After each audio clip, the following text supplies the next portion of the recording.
Amém? Graças a Deus. Amados, esse texto do livro de Malaquias, o livro de Malaquias é um livro muito peculiar. Ele é pequeno, mas de um conteúdo muito bom para nós meditarmos. Nós estamos vivendo um tempo agora, amados, em que nós ouvimos muitas orações, muitas petições a Deus. O povo está clamando por Deus, clamando por misericórdia, pedindo para que Deus tenha misericórdia. Existe um clamor por bênção. Isso não está errado, não. Isso é correto, isso é oportuno para o momento que nós estamos vivendo. Mas, veja, não só um clamor de bênção, amados, está ocorrendo. Você há de concordar comigo que tem muita gente vivendo toda essa crise, toda essa dificuldade e está diante de Deus reclamando também, sabe? Levando queixas a Deus, pessoas cujos sonhos durante esse primeiro semestre do ano foram totalmente frustrados, pessoas que fizeram uma agenda inicial dos primeiros meses do ano e acabaram que foram frustrados por toda essa situação, calamidade que nós estamos vivendo, por todos esses problemas, amados. Não só do vírus, mas já os nossos problemas mesmo do dia a dia, aqueles que perderam seus empregos. Veja, tem muita gente também, amados, que acabou que ficou descontente, sabe? E eu digo que até no meio cristão, sabe? Entre os irmãos, entre a igreja, não só a nossa igreja, mas falando de um modo geral, existe muitas pessoas, amados, que estão atribuindo a Deus a culpa ou estão questionando com Deus os porquês e estão mais ou menos como o povo de Israel fez nesse pequeno trecho que nós lemos de Malaquias, do capítulo 2, quando eles falam o seguinte, que qualquer um que faz o mal passa por bem aos olhos do Senhor. Sabe, aquilo foi um desabafo, foi uma reclamação que eles fizeram mesmo. E desses é o que o Senhor se alegra. Veja que acusação que eles fazem contra Deus.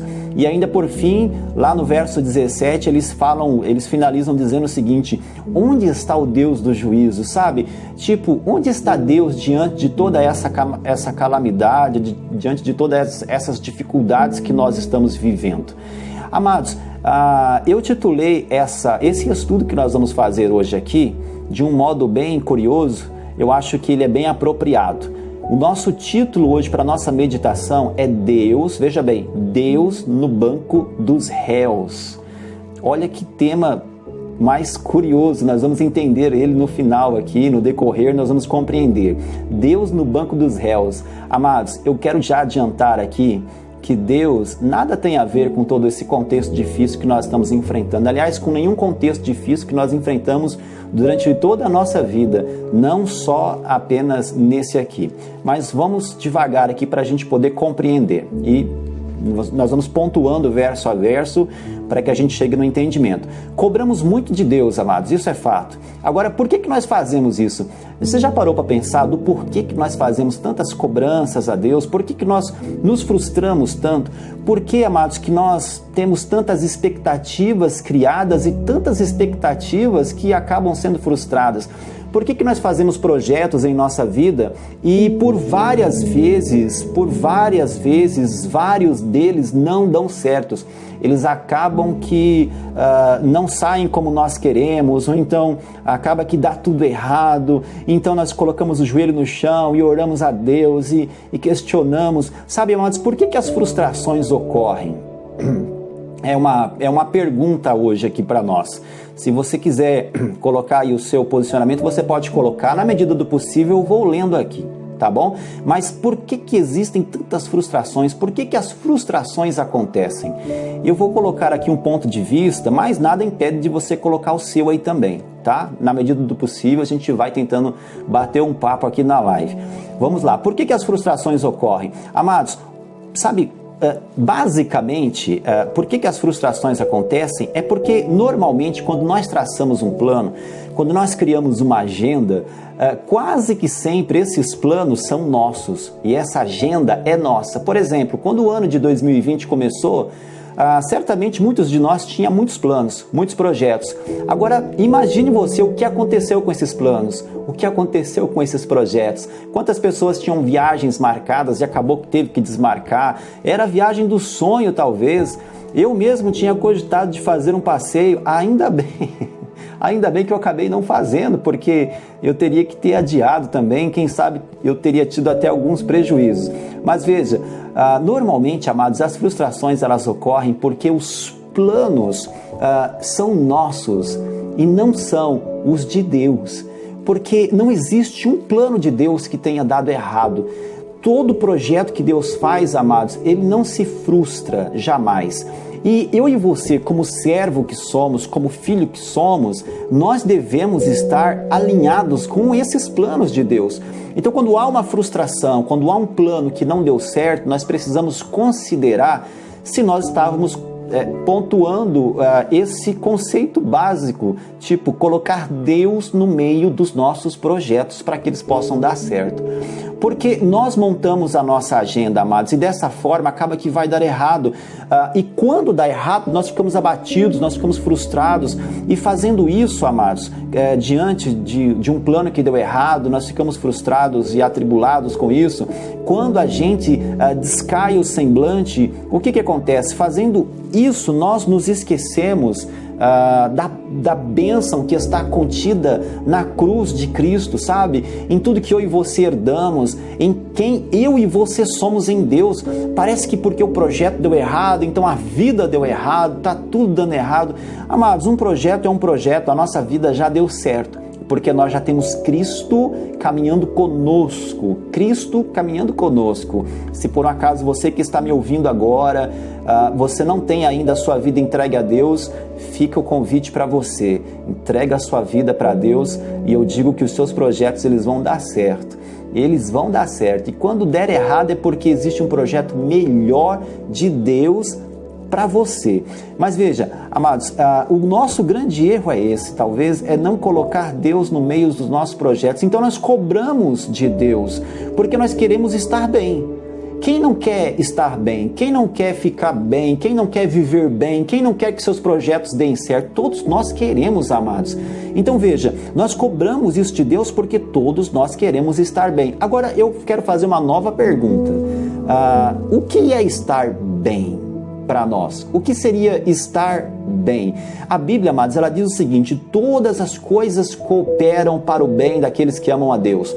Todas as coisas cooperam para o nosso bem. Certo, nós já sabemos disso, mas o que é esse bem? Que todas as coisas cooperam para ele. O que é esse bem? Pensa comigo aqui, amados. Nós temos uma ideia errada do que é esse estar bem. E a ideia hoje é nós trazermos clareza para isso, porque Deus, amados, por mais que às vezes eu e você o colocamos no banco dos réus, esse não é o lugar dele, amados. Nós precisamos clarear nossa mente, ter uma compreensão daquilo que Deus é. Então veja, Deus move todas as coisas para estarmos bem. É isso que Deus faz. Mas nós sabemos o que é estar bem. Veja, Deus tem um compromisso. Entenda isso. Deus tem um compromisso com as promessas dele para nós. Esse compromisso é infalível, mas entenda, Deus tem um compromisso com as promessas dele para conosco, para com a igreja, para com aquele que se entregou a ele, que caminha com ele. Ele tem um compromisso com essa pessoa. Agora, por mais que ele considere os nossos planos, por mais que ele avalie nossos desejos, por mais que Deus, amados, considere os sonhos que nós temos guardado no coração, nós precisamos entender que os planos dele é que são excelentes. E o compromisso que ele tem conosco é justamente estar pautado nas promessas que ele tem para nós.